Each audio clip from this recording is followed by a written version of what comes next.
नमस्कार मंडळी, स्नेहरंग युट्यूब चॅनलमध्ये मी स्नेहा पराडकर तुमचं खूप खूप स्वागत करत आहे. कोकणातली असल्यामुळे अर्थातच आंबे आपल्याला मिळालेले आहेत आणि अस्सल देवगड हापूस आंबा आहे. तर आपण त्याच्यापासून आज आधी गेल्या वर्षी आपण फणसाचं सांदण करून दाखवलेलं होतं, त्याच पद्धतीने आज आपण आंब्याचं सांदण करणार आहोत. अतिशय सोपी कृती आहे आणि मोजक्या सामानामध्ये आपल्याला अगदी मस्त ह्याच्यात करता येतो. आणि ह्याला आंब्याचा केकही म्हणू शकतो, की ज्याच्यामध्ये तेला तुपाचा खूपच अगदी कमी वापर असतो आणि कोणीही खाऊ शकेल सहज अशा तऱ्हेने.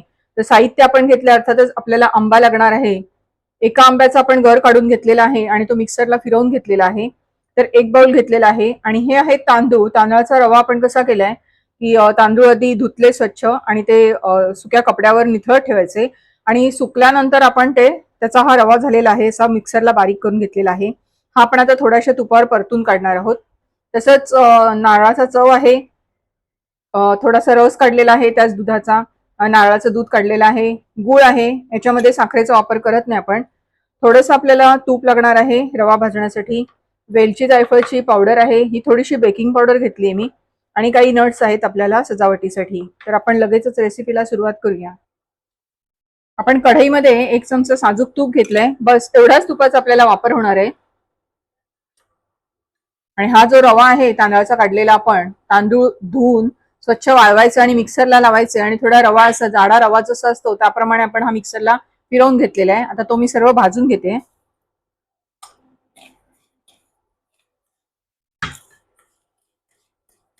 बाउलचं प्रमाण घेतलं तर जरा व्यवस्थित समजेल. एक बाउल तांदूळ असेल तर आपल्याला पाऊण बाउल आंब्याचा रस काढलेला आहे, गर आहे तो आंब्याचा एकदम, आणि अर्धी वाटी साखर आहे, गुळ आहे, तसंच नारळाचं दूध आहे. हा छान खमंग असा परतून घ्यायचा रवा. आपला रवा मस्त भाजून झालेला आहे, खमंग असा वास आला पाहिजे त्याचा. आणि हा आता काढून घेऊया. आपण सर्व साहित्य आता एकत्र करत जाऊया. नारळाचा चव आहे म्हणजे खवलेला नारळ आपला, ओलं खोबरं. मी गुळाची पावडर घेतलेली आहे म्हणजे जास्त आपल्याला बारीक करायला नको. आपल्या गोडीनुसार कमी जास्त करू शकतो किंवा आंब्याच्या गोडीनुसार आपण कमी जास्त वाढवू शकतो. नारळाचं दूध आपण सगळ्यात शेवटी घालणार आहोत, म्हणजे जसं आपल्याला बॅटर मिळेल त्याप्रमाणे आपल्याला त्याचा वापर करता येईल असं. सर्व आपण हे एकत्र करून घेऊया. हा जो आंब्याचा गर काढलेला आपण मिक्सरला फिरवून घेतलेला तो पण आपण याच्यात घालूया. आणि शक्यतो याला हापूस आंब्याचा नसेल तर दुसरा आंबाही चालेल, पण आता सध्या हापूस आंबा भरपूर प्रमाणात आलेला आहे. ही आहे जायफळ वेलचीची पूड. आपण हे सर्व आता एकत्र करून घेऊया.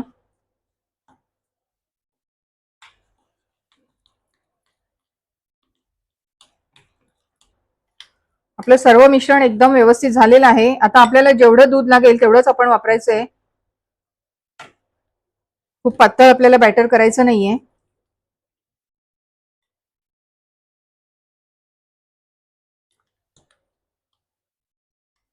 आपण फक्त अर्धा बाउल घेतलेला आहे, बाकीचं आपण दूध तसंच ठेवून देऊया.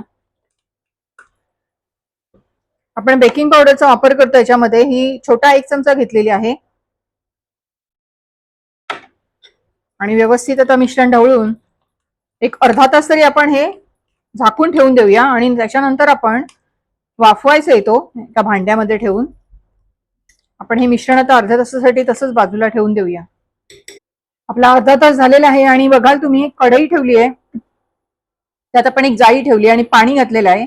आपल्याला हा केक आता वाफवून घ्यायचा आहे. तर ही तयारी होईपर्यंत छान पाणी गरम होईल. ते एका भांड्याला आपण थोडंसं तूप लावून आपण ग्रीस करून घेऊया. कुकरचं भांडं घेतलं तरी चालेल, जे काही कोणतं आपला टोप वगैरे असेल तरी पण चालेल.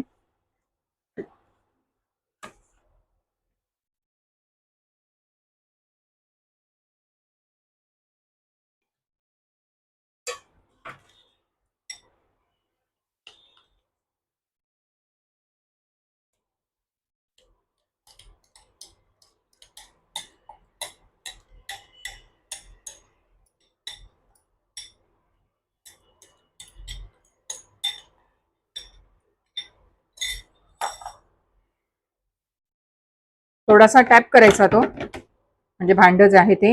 आणि हे काही नट्स आहेत आपण गार्निशिंगसाठी सजावटीसाठी याच्यावर टाकूया. बदामाचे काप आहेत आणि काही बिया पण होत्या माझ्याकडे. एक पौष्टिक असा कोकणातला पारंपरिक आंब्याचा केक आपण दाखवलेला आहे. आपण आता वाफवून घ्यायचंय आणि याच्यावर झाकण ठेवून देऊया.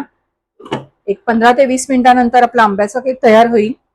मग टूथपिकने आपण बघायचं की त्याला पीठ चिकटते का. नसेल तर आपला केक तयार होईल.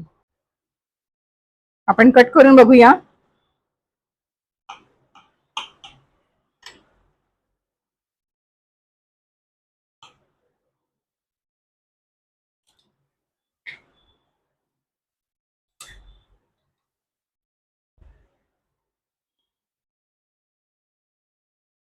खूप सुंदर असं एकदम सुका कडकडीत झालेला आहे. अतिशय सुंदर असा. आणि नक्की तुमच्याकडे आंबा असेल तर हा प्रयोग करून बघायला हरकत नाही. म्हणजे कोकणात असे त्यांना माहित असतं, पण जे कोकणात नेलं असतील तर त्यांनी नक्कीच हा प्रयत्न करून बघा. आणि खूप सोपा आहे एकदम. तर नक्की रेसिपी करून बघा. रेसिपी आवडली तर लाईक करा, शेअर करा आणि सबस्क्राईब करा. धन्यवाद.